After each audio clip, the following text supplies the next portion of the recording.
Okay, I'll start with an acknowledgement of country, which is our tradition in Australia. And for our overseas friends joining us, I don't know if you're aware, but the Aboriginal Australians are the oldest living culture in the world. We have records, for 60,000 years of a continuous culture here in Australia. And I'd like to pay my respects to Aboriginal and Torres Strait Island elders, past, present, and emerging, and acknowledge that the country that I'm on here is country of the Gadigal and Wongal people, and acknowledge that Aboriginal custodians have cared for these lands and waterways for millennia.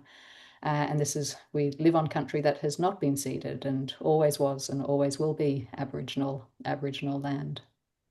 So welcome to everybody. I don't know if you want to say a quick hello, Annie and Carl, before I outline what we're doing. Hi, everybody. Okay, so the plan for this session is to go back and have a look at some of the videos that were in the week 2 content, which is Annie working with Nock and Carl working with Anthony.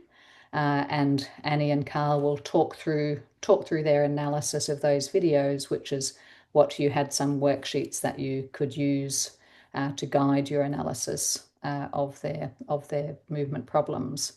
And then after that, we will go on and have a look at Phil, who's in week 3, and because the topic for week 3 is working with people with very weak upper limbs, and so we'll have a look at Phil and and Carl and Annie will talk through what their intervention plans would be for somebody like Phil, who has very little muscle activity in his affected arm. And then we have some questions that were put up in the Google Doc, which we will cover as well. So far the questions that we have in the Google Doc is one question about the use of slings, one question about the efficacy, if you like, of upper limb rehab being done a bit further down the track, and how principles of neuroplasticity, if they change or not. And then we also have a question about. I can't mute anybody. Yeah. Can I just ask everybody to check that they're on mute, please, because we're getting some noise. Thank you very much. I think you found yourself everywhere. And so a question on slings, a question on doing rehab a bit further down the track, and there's a question on distinguishing between muscle stiffness and muscle overactivity. I'm not sure how we'll go time-wise, but if you have any other questions, you can put them into the chat, and we'll see how we go if we have time to get to them. Okay, but to start with, I'm going to share my screen, and we'll start with looking at Annie working with Nock, and Annie's going to talk us through her analysis of Nock's problems. And I'm going to talk you through the worksheets that you had to complete, and what I would have filled in on the worksheet.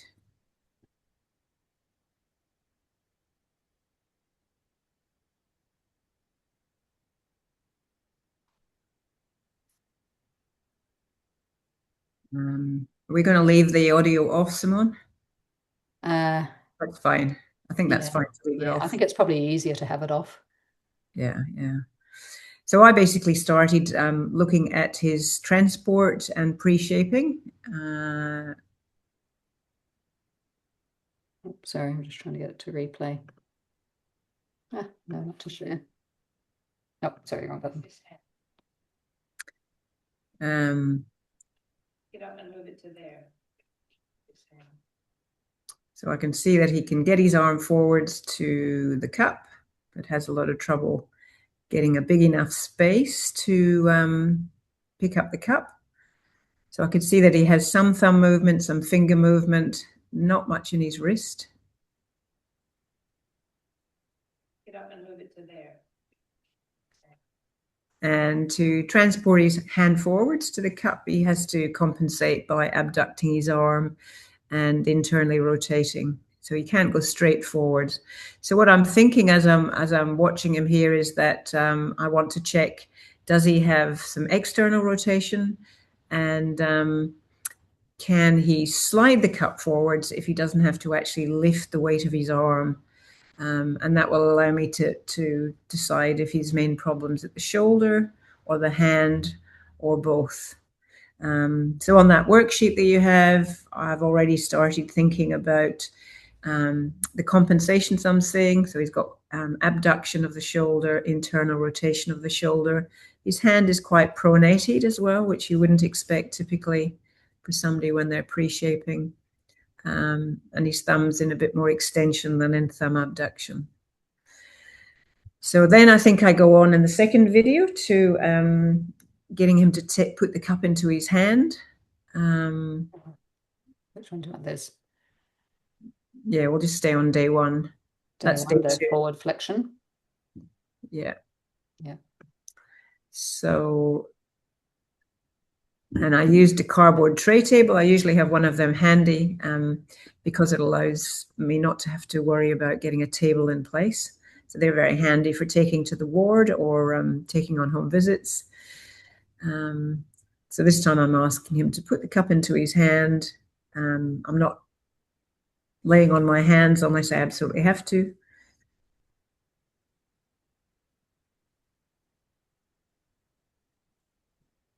So this is one way of testing. So if you're looking at testing strategies, testing to see whether he has the ability to slide his arm forwards, and that will help me see whether he's got some ability to use his forward flexion.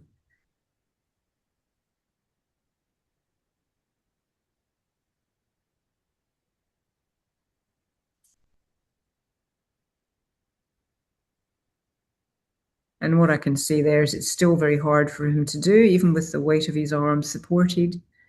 He's still compensating by abducting his shoulder.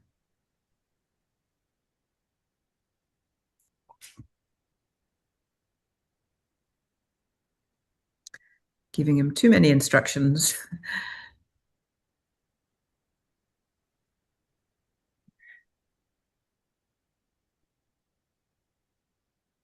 Yeah, so his compensations aren't quite as marked, but they're still present. So he's clearly got problems with his shoulder. If I'm taking away the pre-shaping of his hand, he's still presenting with those compensations, which tells me he's got problems at the shoulder and the hand. So the next video, I'm looking at his external rotation. So I'm thinking that's probably part of the reason why he can't get his arm to go straight forwards, is that he has limited external rotation. So let's test whether he has comparable external rotation on his right compared with his left hand or arm. So I can see that he understands the movement. You could do this without a cup in his hand, but the cup just allows his hand to stay in an upright position.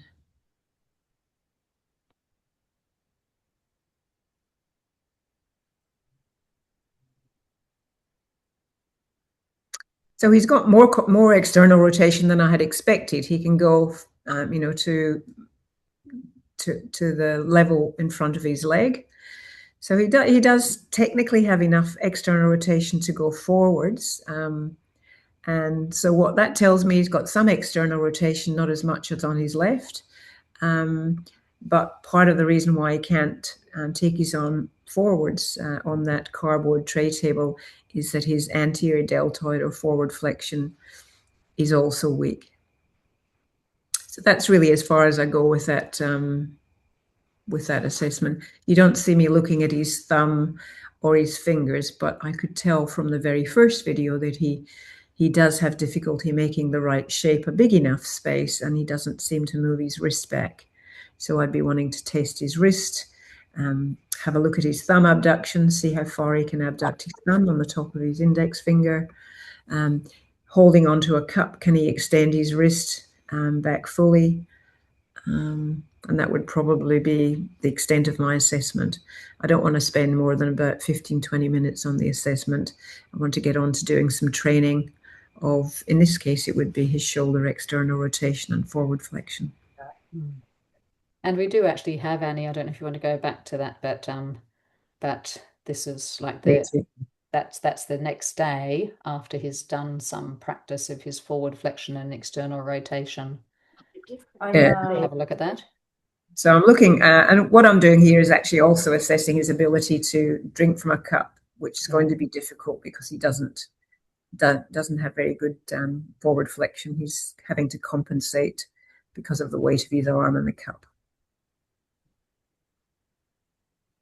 But it's a good goal to give somebody if they've got problems at their shoulder.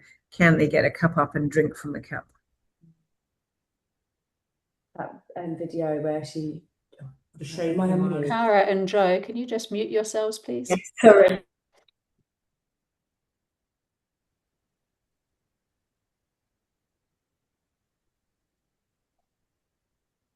Okay. Annie, is there anything else you wanted to add?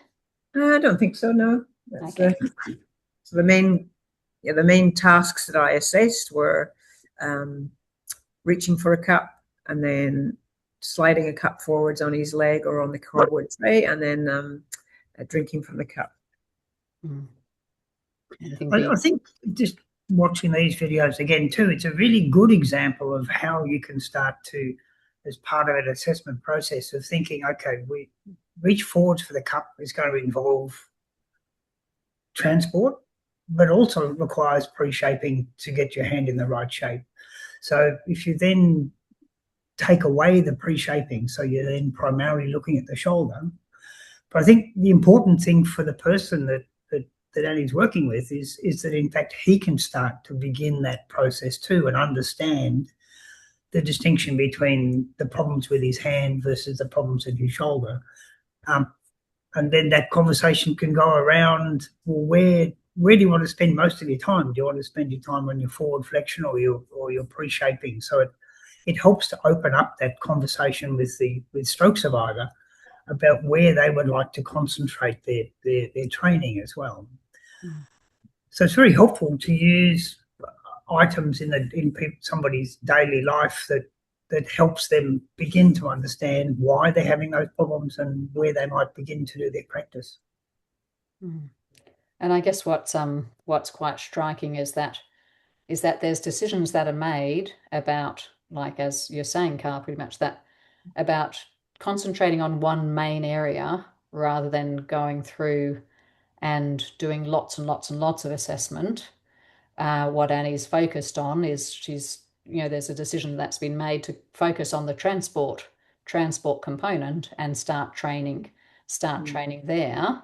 And obviously you're going to get down into pre-shaping and grasp at some stage, but you don't have to do everything straight away. And it's more important that knock leaves that session with some established practice.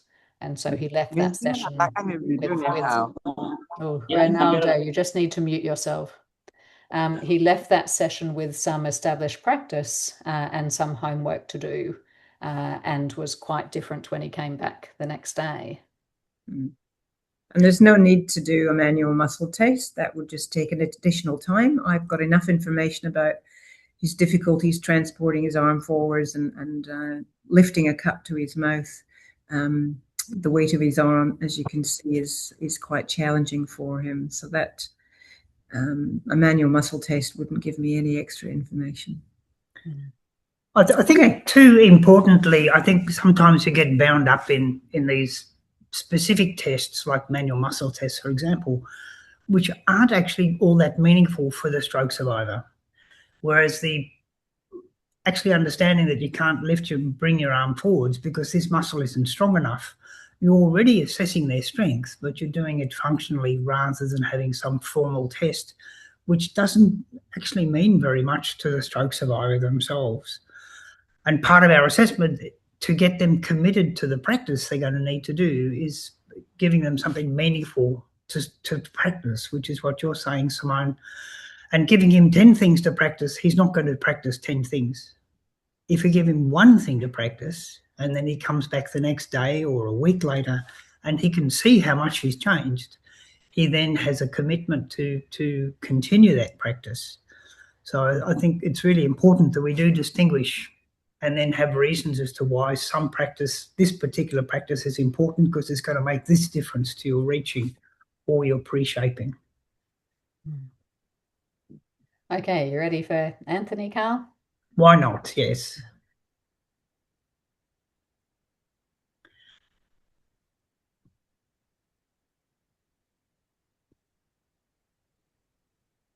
So here we have somebody who is doing a task that requires much finer manipulative skills. But you can see straight away that his right hand, holding the knife, is quite relaxed by his side, and his left arm is abducted, internally rotated. Right from the beginning, when he goes to reach for the fork, he's already starting to adapt the way his arm is reaching. And when he goes to put the fork into the food, he loses control of the fork, and that's when his compensations become much more exaggerated. So what I'm thinking at this point is that it's something to do with what he can't do with his hand, and he's now using his shoulder to compensate for his inability to hold the fork stable in his hand. So what we're seeing with his shoulder is a compensation for what he can't do within his hand. Now, what I could do is spend a little bit of time looking at his reaching to see whether in fact he can reach without abducting. But my observation of his kinematic deviations on that worksheet, for example, is that the problem is primarily likely to be because of what he can't do with his ring and little fingers. Keep the straight in his hand. Do you want to go on to the next ones, Carl? If we just have a quick look at the way he's holding the fork, though, one of the things that you can see here as well is that he's unable to distinguish his index finger from his other fingers. He's trying to hold the fork stable with all of his hand instead of what you'd expect to see, which would be the ring and little fingers holding the fork and the index finger most likely being on top of the fork. And so once again, that implies that he has some weakness in his ring and little fingers, and his index finger is contributing to try to generate additional force within his hand. But it's not successful, as you can see. As he starts to push the fork in, he abducts his shoulder even further. So let's have a look and see where I go from here. Sorry. Pause that one, otherwise we'll have. So now what I'm starting to explore, it's still in the analysis phase, is to see whether he can begin to control that ring and little finger with a set of those hospital tweezers in the palm of his hand. And what he's trying to do here is to keep a coin in those tweezers and turn his hand over. And then what I ask him to do, because the first thing he does is abduct his shoulder, and he doesn't need to do that, is can he begin to pronate his forearm without abducting his shoulder? So whether in fact he can start to distinguish between what he's doing with his hand and what he's doing with his arm to compensate for that.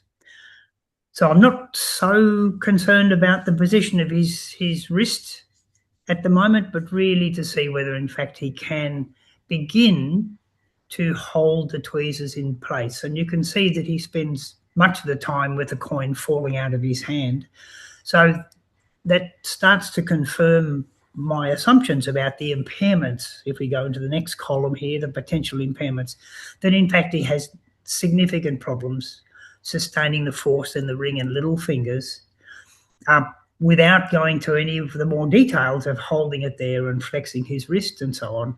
Just being able to generate that force in the ring and little fingers is really as difficult as it needs to be for him, and he needs to learn how to do this without compensating with his shoulder. So he's now starting to get the idea. He's still abducting his elbow a little bit, but he's getting the idea of being able to pronate his forearm. But you can see his wrist is still in a lot of extension. And part of that reason is because that's where he can generate enough force in these fingers to keep the coin in place. As you start to flex your wrist more, you generate less force in the finger flexors, to be able to hold the coin in place. So that also fits with my analysis at the beginning, is the thinking, well, okay, it's the weakness in the ring and little fingers. And the compensations we're still seeing, particularly the wrist extension, confirms that as well. So here's an example of somebody who's using their shoulder to compensate for what their hand can't do. And that's important, I think, when we're starting to analyse, is to think, well, what's the sequence of compensations? When do they happen? And I'm also learning by doing this as to how much he can understand of the process. So giving him the chance to try himself without me helping him do that. And now he's starting to practice this idea of keeping those fingers flexed around the tweezers. But you can see he finds it difficult to sustain that force. Now, I think from here we go on to then holding and timing how long he can hold the tweezers and the force on those on the coin, and just counting the amount of time or the length of time he can do that. So here, looking in more detail at those ring and little fingers to keep the coin in place, and then can he begin to close the ends of the tweezers together by using primarily little fingers to do that.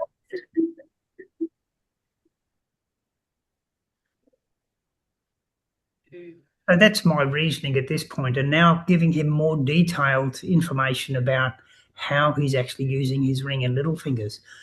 But an interesting observation to make here is he still uses his index finger to flex as well, because of the weakness in his ring and little fingers.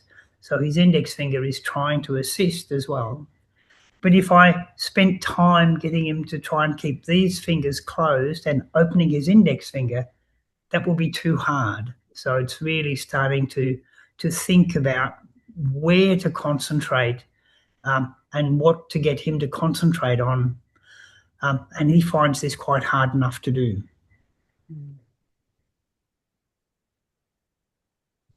Okay. There's one more video or not on this one? No, that's it for. Yeah, okay. So there's three. Yeah. Both of these videos have given us a kind of an idea about how do you distinguish between shoulder and hand functions. Both people have, I suspect that Anthony has problems with his shoulder as well, but they're not the major problem that he has. We're seeing these compensations because of what he can't do in his hand. And the wrist extension is also part of that weakness in being able to hold the ring and little fingers down as he flexes his wrist to put his fork down into the food. The other thing that's worth mentioning, it's very easy to get caught up in training when you haven't finished finding out what the person can and can't do. So that's something I often end up doing, is I get on the route of training something, but I haven't really checked out the shoulder and the hand. And sometimes you need to come back the next day and check those things out if you haven't finished that in your first session. But as Carl said, the main thing at the end of your first 30 minutes or 45 minutes that you have with the person, you really need to have some practice that they're going to go away with, and some baseline measures, which Carl's got there with the time that he can hold the coin and the tweezers, so that the person can go away with that practice at the end of your first session. We have a question from Kate, which is about Anthony. And it's saying, how many reps would you prescribe for his self-practice, for his homework, I guess, because he gets frustrated quite quickly? I'm not convinced he gets frustrated. I think it's hard. I think what I was then starting to do is, you can see, instead of getting him to concentrate on turning his hand over, but taking the coin away. So I've actually taken one level of difficulty away from him, and now starting to look at his abilities just to keep the ends of the tweezers together. So what I'm now starting to explore is what the level of difficulty is that he can do and how many times he's able to repeat that task. So what I would choose to do now is, can he hold the ends of the tweezers together? I'd time that. I'd just count the time. I wouldn't worry so much about getting a stopwatch out at this moment. 1, 2, 3, 4. And if he can hold it consistently for 5 seconds, then that may be where his practice starts, and then see how many times out of, say, 5 attempts can he keep the tweezer ends together. And that may start to then build an idea about, we can then negotiate together as to what he thinks he will be able to practice. So if he can get maybe 5 seconds 3 out of 5 times, then his goal over the following day, maybe can he do 10 in a row, holding the tweezer ends together for 5 seconds. So he's got some deliberate thing that he's trying to practice. And then we negotiate together about how many times does he think he can do that. So I would time him then with a stopwatch and see how long it takes him to do 5 repetitions, and say, well, that took you 30 seconds to do 5. How many repetitions of 5 do you think you can do? So that would be, and then we can negotiate with this 10 minutes or 15 minutes and how many repetitions that would be. I'd probably then get him to start using a counter. So adding just that little bit level of difficulty, that he has an additional thing to remember, that he counts his repetitions. So that will be enough practice for him to do. So it's not specific, and I wouldn't have a particular number in mind, but that's the way I would negotiate with Anthony about his practice. And there's a question from Alicia about, does it matter whether you start at big muscles or little finger muscles? But I think you've probably spoken to that in terms of really identifying where you think some of his major problems are coming from is where you're starting. Yeah. If he doesn't improve the strength in his ring and little fingers, it will not change the way he uses his arm at the moment. He has to get good at this. And so that's when it starts to become much more defined. This is the major problem he needs to get better at before we start thinking about big muscles or little muscles. This is what he needs to practice. And I guess that's sort of, they're just following on. I'll come back to David's question, but there's you has a question about because we've been talking about the fact that the hand drives the shoulder, should you therefore be starting with the hand first? But I don't. Yeah. But again, there's not a particular rule, and Annie starts with transport with knock, So, but maybe part of that was a discussion with knock, maybe too. Yeah, but I also know that at the next session or the next session again, we will be looking at his hand as well. So you can, we usually ask people, would you rather focus on your shoulder or your hand, or you make a decision about which area you're going to start. But they know that you're going to be focusing on their hand as well as their shoulder. I think it's a very good underlying question, though, is do you start at the hand or the shoulder?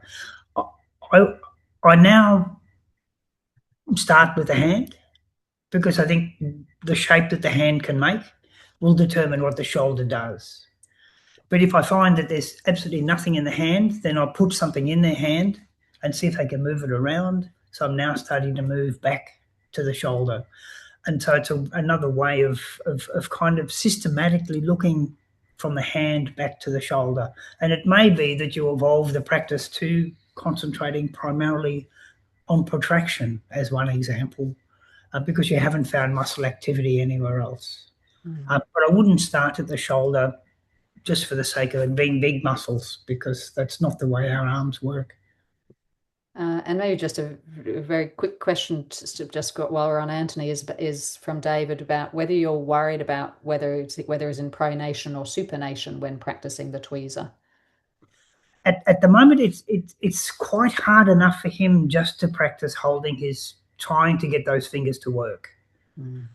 And so if you then add the complication of getting him to turn his hand over, which he found really difficult, and the coin kept falling out, it's too hard.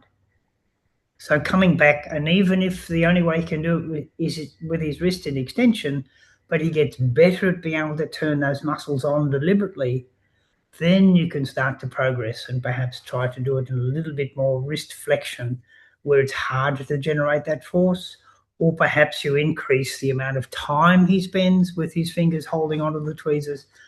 there's no set rules, but you need to be systematic. And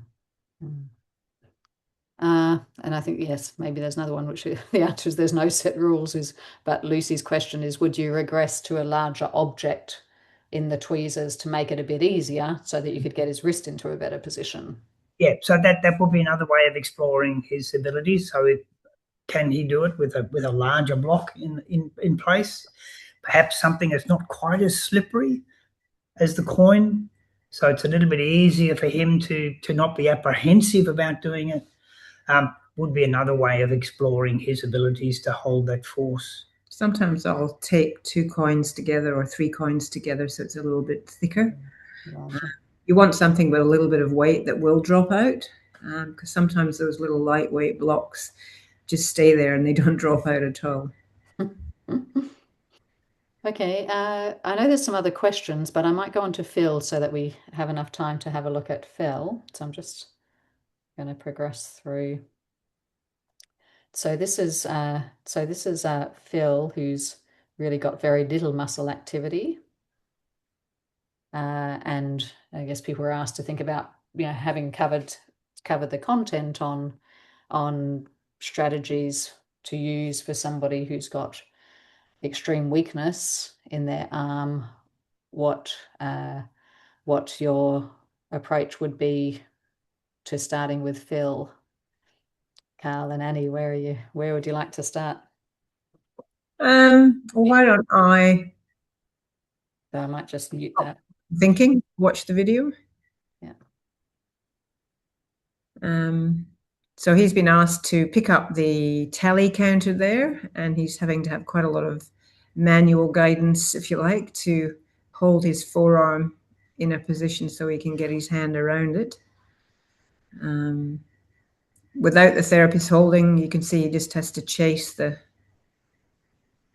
piece of equipment around the table. Just wait till you can see this large screen. So what that tells me is that this man's got difficulty keeping his forearm in supination. So I'd want to test supination pronation. So I might ask him to, see, can he do that movement? Can he get his knuckles on the table?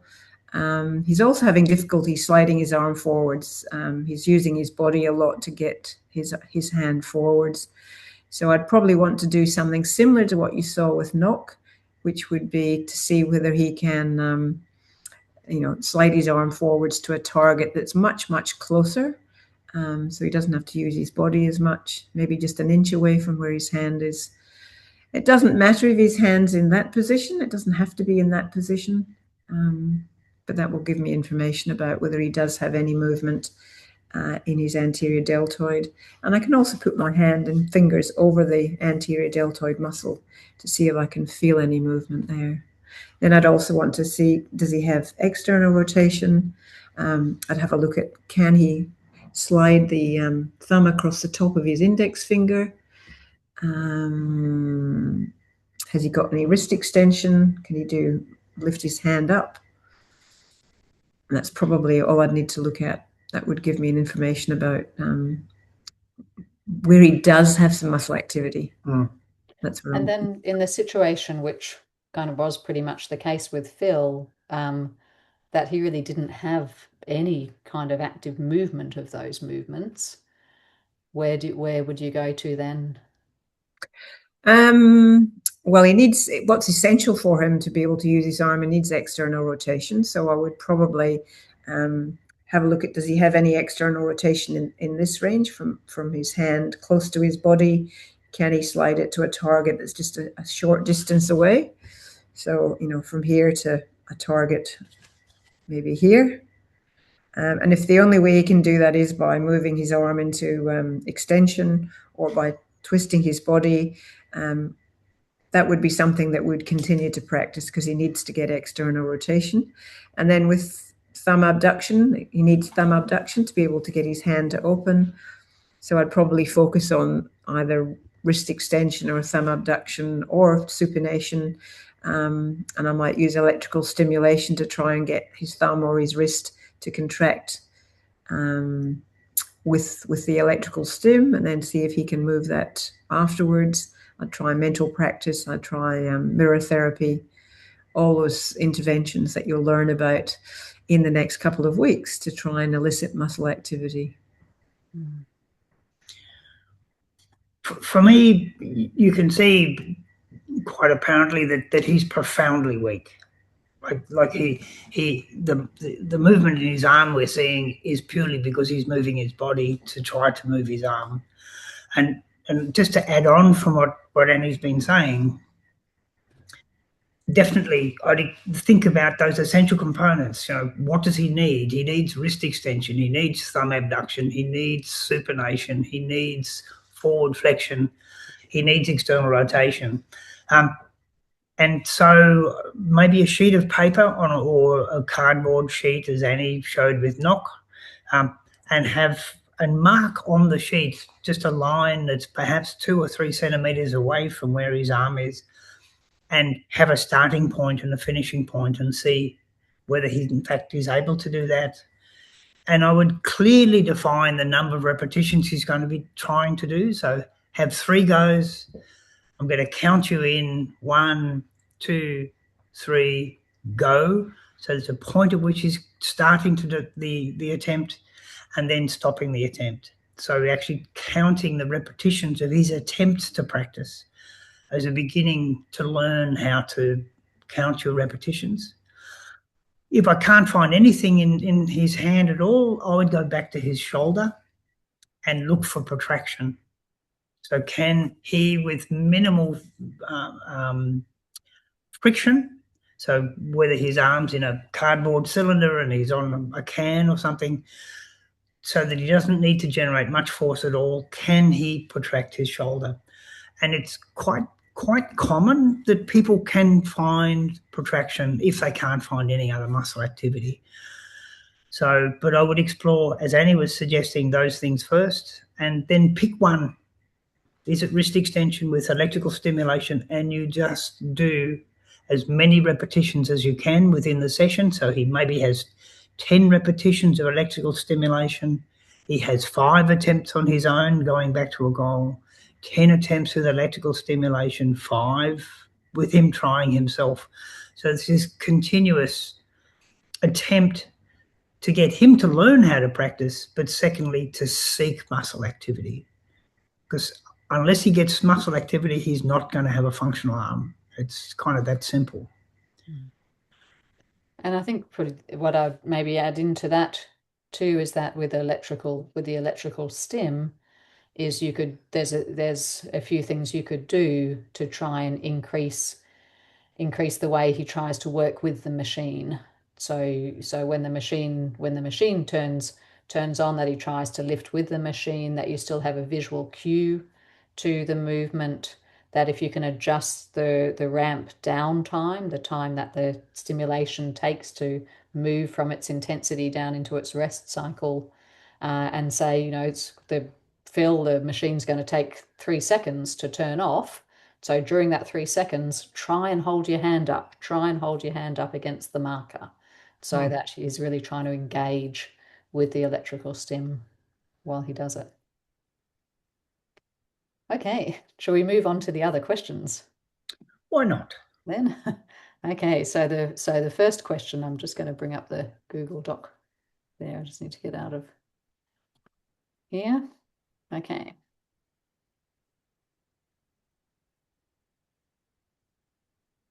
So first question. Oh, well, we covered Norhan's request about looking at the stroke survivor videos. Then we have a question about slings, and so Annie was going to address that question. Yeah, I'm going to address the other question about subluxation as well, because obviously slings are mainly used, and lap trays are mainly used to either manage a subluxation or to prevent a subluxation when somebody's got a very weak arm. If we think about the guidelines, the Australian guidelines and the UK Ireland guidelines, electrical stimulation is something that's suggested as an intervention that may be of benefit early after stroke. It talks about up to the first 6 months, but really it's in the first few weeks that it will be of most benefit when the weight of the arm is pulling on the arm. Strapping, with tape has not been shown to actually be of benefit for subluxation. So it's not recommended because it doesn't seem to have any effect on preventing or managing subluxation. And our consensus recommendation in the Australian New Zealand guidelines is to have a firm supportive device such as a lap tray and a sling when the person's standing or walking, and then education for the person and their family around that. In relation to slings, there are very few randomized trials. There's about 4 or 5 randomized trials, and mostly they're low-level methodological design, so still quite a few biases. I'm just looking at some notes I've got of the systematic review that was published in 2006 by Louise Ada and one of her students by the surname of Fung Chong Wei. And they looked at 4 randomized trials and observational studies back then and found that when somebody's is assessed on X-ray and their subluxation's assessed before they have any devices put on, so no sling, no lap tray, people generally have an average of 12 millimeters of subluxation. That's the gap that you can see on an X-ray. And immediately after a device is put on, whether it's a sling or a lap tray, they can then remeasure the space. And when the arm's in elbow flexion with a sling on, there's an 8 millimeter gap. So it goes from 12 millimeters to 8 millimeters. If the arm's in a sling where the arm is hanging free, as opposed to being like this, say in a sling, like a triangular sling, there's a 4 millimeter gap. So there's a much bigger difference from wearing a sling that's a triangular sling versus one of the slings where there's a cuff around the arm and the arm's hanging free and the weight of the arm's pulling down. So the triangular sling seems to immediately after it's put on reduce the subluxation more. But the lap tray gives a much better reduction of the support immediately after it's put on X-ray. So it reduces by 10 millimeters compared with 12 millimeters when there's no device on. So basically what that limited evidence suggests is that a lap tray is the best device for reducing the subluxation while the person's sitting in a wheelchair, and then a triangular sling is probably better, or a collar and cuff, rather than these commercially purchased slings that wrap around the arm, because the weight of the arm is still going to be pulling the arm down. So that's why our guidelines generally suggest that using devices that will support the arm and the person sitting, a sling when they're standing or transferring walking. But the bottom line is that you need to try and to get the muscles to be find ways for the muscles to start working, to contract. So electrical stim and some of the examples of training strategies that you'll see next week for trying to get external rotation and forward flexion actively working. I think that this is a comment probably everybody that's sitting at the moment listening to this Zoom call is basically, you probably notice that all of you are sitting with your arms supported. It's very unusual if you're not. We almost never have our arms unsupported when we're sitting, and certainly when we're moving around as well. We're kind of using our arms. There's usually some sort of muscle activity occurring around the shoulder. Mm. It's a difficult problem because the weight of the arm is there, and unless there's muscle activity, then the weight of the arm will basically pull the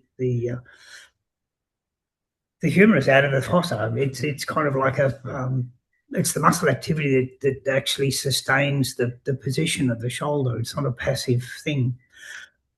And so there's one, just in terms of, and this may address one of the other questions that's been asked, is that Annie was talking about these neoprene slings, quite complex in some places. I can remember, and this is just one person, it's not a randomized controlled trial, but one man 18 months after his stroke who had no muscle activity around his shoulder began to use electrical stimulation for his forward flexion, external rotation, and he started using the subluxation protocol of supraspinatus and posterior deltoid to reduce his subluxation. Found it was much more comfortable, and secondly, sort of 6 months later, we had this sort of email conversation around, I'm actually starting to get my muscles around my shoulder to work. And I no longer need to use the electrical stimulation. I no longer have a subluxation. So time post-stroke is not the critical thing. It's muscle activity that's the critical thing. So I'll just finish the last couple of questions there before we move on. So on the comment from Kate is a broad arm sling with a hand placed up high to mimic a triangular sling. I would suggest a triangular sling or a collar and cuff. They're cheap. They're easy to put on if the person's shown how to put them on, or their family and nursing staff can put them on, rather than the commercially available ones that are fitted around the arm. And then Jaya's question, would you recommend a lap tray over a specialized scooped armrest covered in sheepskin? Either of those would be worse. So it's really something that supports the arm, but you're still going to need some other some sling when the person's standing and walking. Okay, back to you, Simone. Okay, I get the easy question. so because the easy answer to that is yes. You know, your basic principles still apply further down the track after a stroke. The basic principles of neuroplasticity apply, though you are potentially, you know, we do know that it's easier to get neuroplastic change earlier after stroke, but that does absolutely not mean that you don't get changes later after stroke. And in fact, when you have a look at a lot of the interventional research that's done, an enormous amount of the intervention research that's done is done on people much further down the track after their stroke, because often that's when it's a bit easier to recruit people to studies and to run research, when they're not in the middle of the sort of the earlier kind of rehab. And so if you have a look at the constraint-induced movement therapy research, there's an enormous amount of that's been done on people even years after stroke that shows a lot of change. So the big answer is just yes. You know, you can still make a very big difference to people later after stroke, and you just follow the same principles. Okay, now Carl gets the trickier question about differentiating between stiffness and overactivity of muscles. The way I think about this, if I'm watching somebody, is that stiffness is a property of muscles when the person isn't trying to move. So, for example, it's not uncommon that people be stiff into supination, that it's hard to get their forearm to get their palm to supinate because they have this stiffness in their forearm. Whereas if somebody's trying to move and they have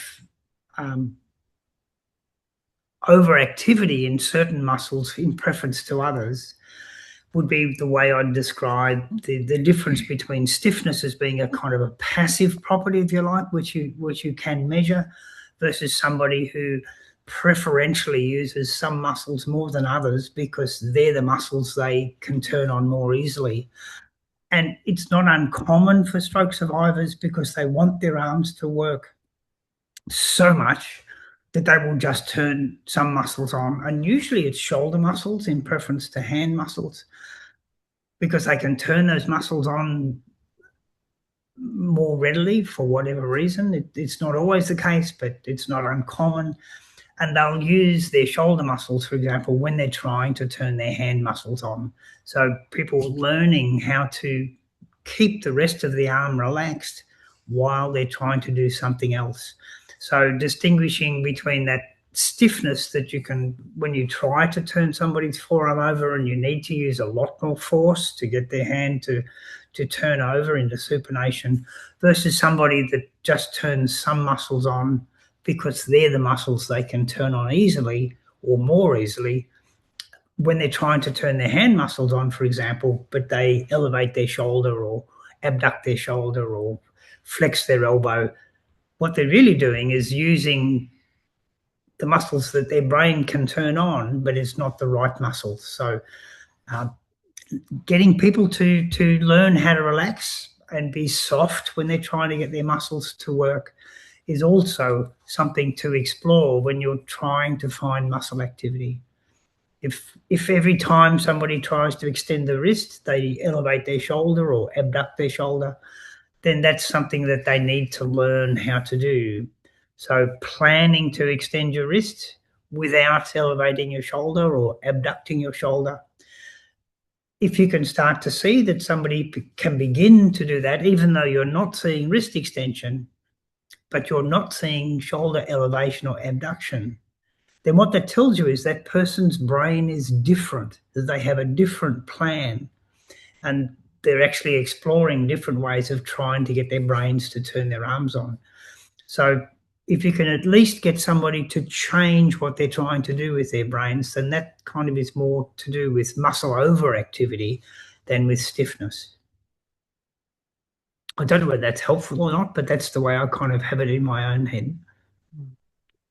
I'll just let everybody know, I've put a link to a lecture that's on our Stroke Ed resources, and it's a lecture about muscle overactivity after stroke.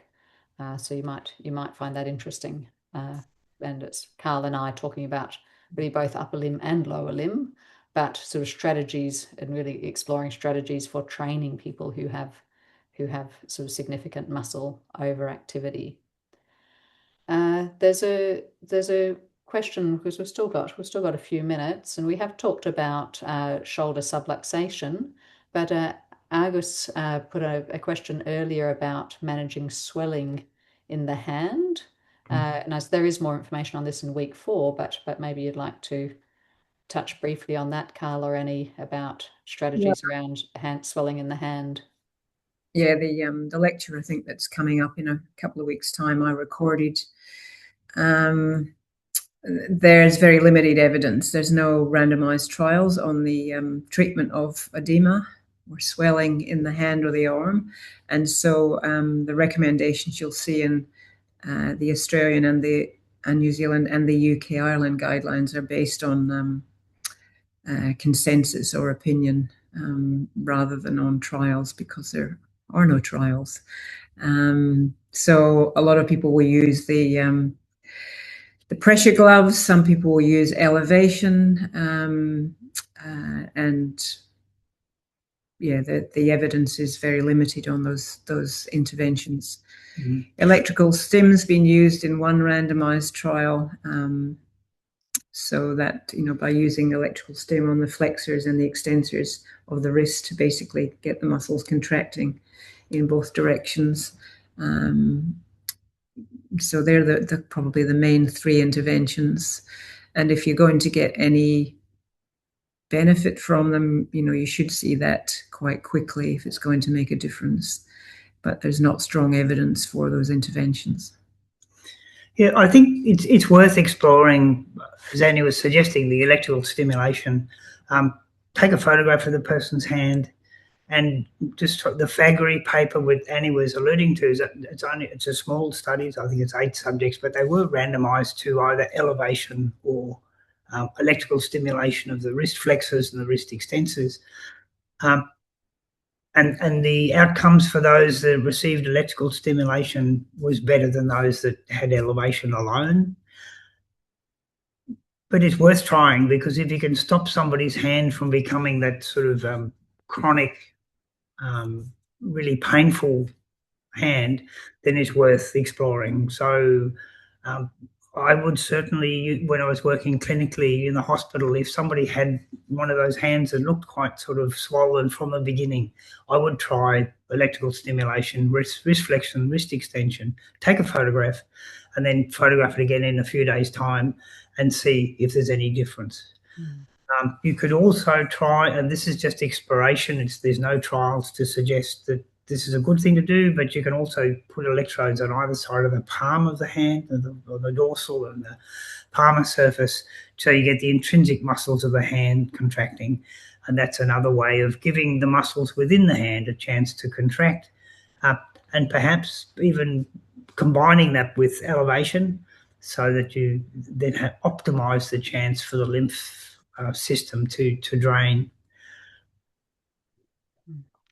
There's one question in there about electrical stim, about loaning machines out or encouraging people to buy them, and I think would have done both in the past, but where people have the resources, they're not particularly expensive machines.